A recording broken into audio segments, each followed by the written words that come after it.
What's up, everybody? Welcome to Andro with Andre. That's me. Today, I want to address a bunch of questions that people had about the vegan diet. We had a lot of people that actually were proponents of the vegan diet, kind of wondering why I was coming at the vegan diet with such a hard edge with some of my posts and content and all the stuff I talk about in my book. So we're gonna cover a few of the main things that I brought up and I think are very relevant to this discussion. Now, I want to start this discussion by saying this is about nutrition at the end of the day. In my opinion, if nutrition is what we are arguing on the grounds of, then morality has nothing to do with any of it. Our biology works however it works, and at the end of the day, Mother Nature is a freaking beast.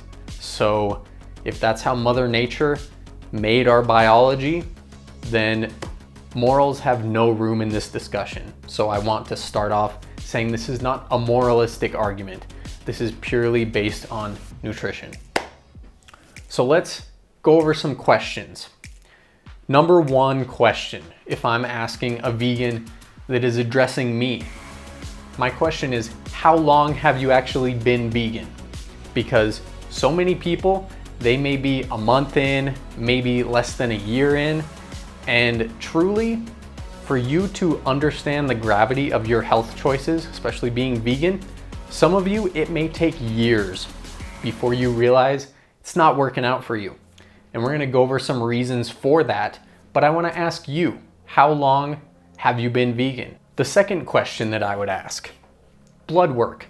Show us your blood work, show us your vitamins, your minerals, any pertinent blood work, cholesterol levels if you really want to go into that, all of your CRP, C-reactive protein to see how much inflammation is in your body, all the way down to testosterone if you truly want. Let's test androgens. Let's take a look and see what is serving you or may not be serving you from an objective standpoint. So let's look at your blood work too.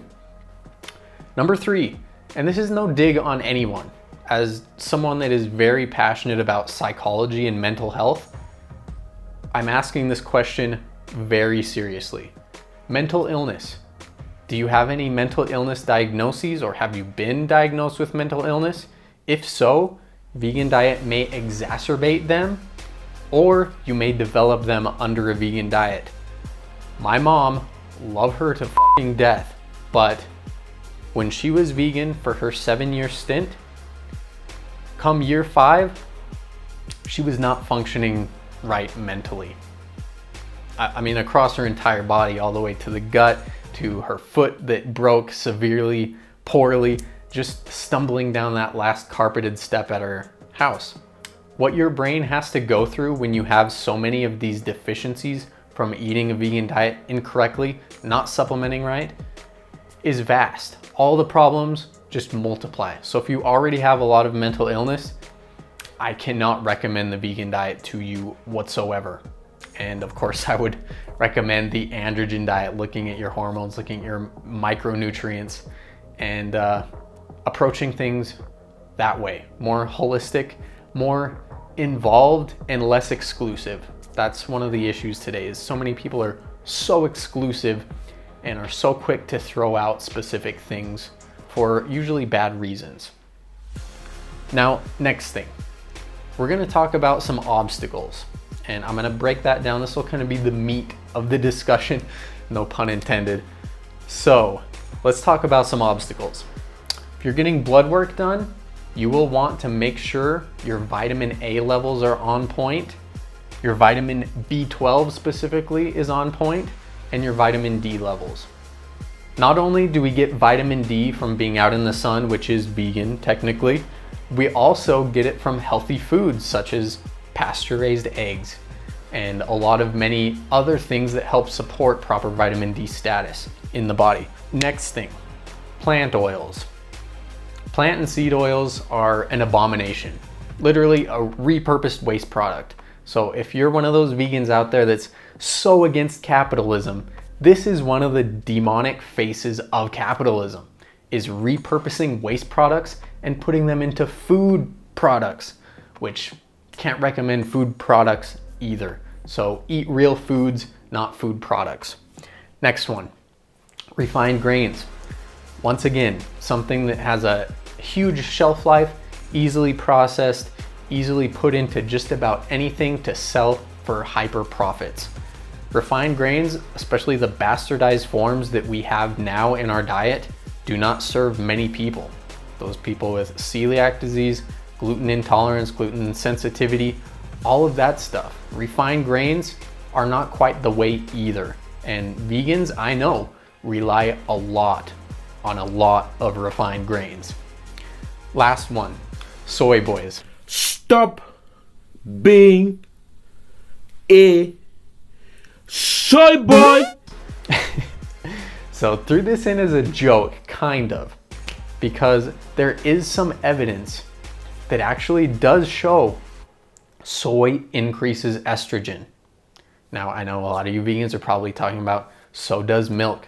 And yes, I would agree with you. Dairy, especially conventional dairy, would have very unintended consequences. All those cows treated with the hormones, very bad. I can't vouch for that either.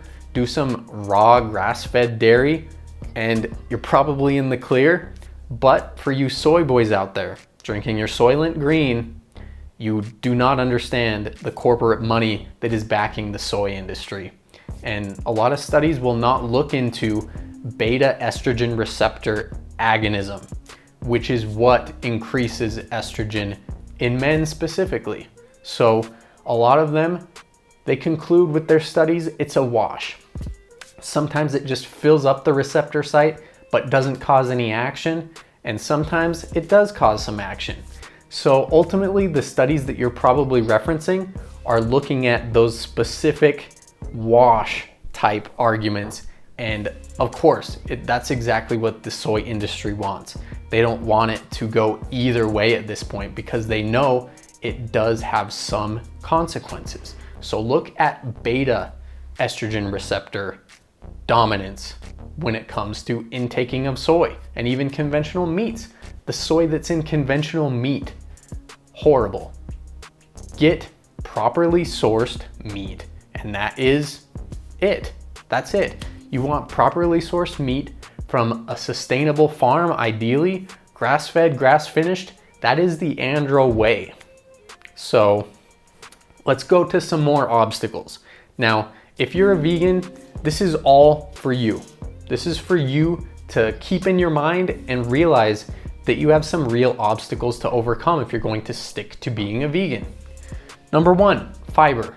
Now, we all know fiber. Fiber's deemed pretty good, and it is good for a lot of gut bacteria. My mom, she ended up having so much fiber in her diet in conjunction with refined grains that she had small intestinal bacterial overgrowth, which is known as SIBO. And too much fiber also steered things that way. So fiber, it's either a plus or a minus, it depends. Moderation, surely. Fermented foods for gut health, great. But also, a lot of people don't understand that fiber will inhibit absorption of nutrients. Some of that bad, some of that good. We ultimately know processed fruits, juices, not so good. The fructose in it, not so good, but the fiber buffers it, so it's all right. And along with that fiber is it's buffering a bunch of vitamins and minerals as well. So it's kind of a catch-22. It's unavoidable when you eat things in their whole unprocessed state, but fiber can go either way. So that's an obstacle, absolutely. Number two, vitamins and minerals. Like I just said, they're not as readily available when you have it from a fibrous content, which is plant matter. Extracting that from the rigid cell walls of plant cells, not ideal. We are not ruminants, frankly. We just don't have the plumbing to ultimately process and break down plant matter like most ruminants do. Number three, anti-nutrients. Now, a lot of you raw vegans, you probably know this pretty well. The anti-nutrients out there, lectins, so many things causing dysfunction, inflammation, and malabsorption, It's just a part of the plant's natural defense mechanisms. We know this. Plants do not want to be eaten or killed. They just don't. I mean, if I go ahead and kick a cow until it's dead, that's it. The fight's over. Unless the cow is trying to kick me back, once he's dead, there is no harmful compounds that is specifically the cow's biology that is going to work against me. When it comes to plants, that is not always the case. There's a lot of harmful compounds that can affect many different animals and humans alike poorly. Now, some of that is actually good. We know the hormetic response from eating fruits and vegetables, which is great. But too much of that thing can cause toxicity and hurt us even more, especially depending on our own body's tolerance for whatever specific anti-nutrients and compounds that we're introducing into our bodies. Next one comes down to genetics. Genetics are key, but even through all the obstacles we just talked about, the fiber, the anti-nutrients, the cooking and vitamins and minerals lost through cooking and processing, if our genetics can't make the conversion from carotenoids and beta carotene to retinol and vitamin A, then we're screwed. At the end of the day, even through all those obstacles, if our genes can't make that conversion adequately and we're not getting enough of an intake to make that conversion, we're f***ed. It's just plain and simple. So these are a lot of the obstacles that you're having as a vegan, and I hope you overcome them. And if not, and you follow the androgen diet like myself, then you'll look out for these obstacles too, because we include whole plant-based foods along with properly sourced meat. That is the way. Absolutely, it's not carnivore or vegan.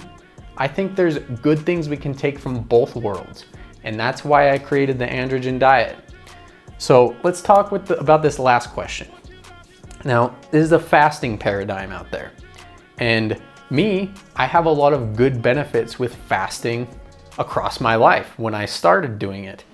Now, a lot of the European paradigm is if you aren't eating meat, you're essentially fasting. And it's kind of interesting. I didn't come up with it, but that is how they think of it in the eastern part of the world. And I think there's a lot of good to be had from fasting, but I think you don't want to be fasting all the time either. As someone that has high elevated sex hormone binding globulin, the SHBG, that's constricting all of your sex hormones. And that can be a good thing when it's in a good range, or it can be a bad thing.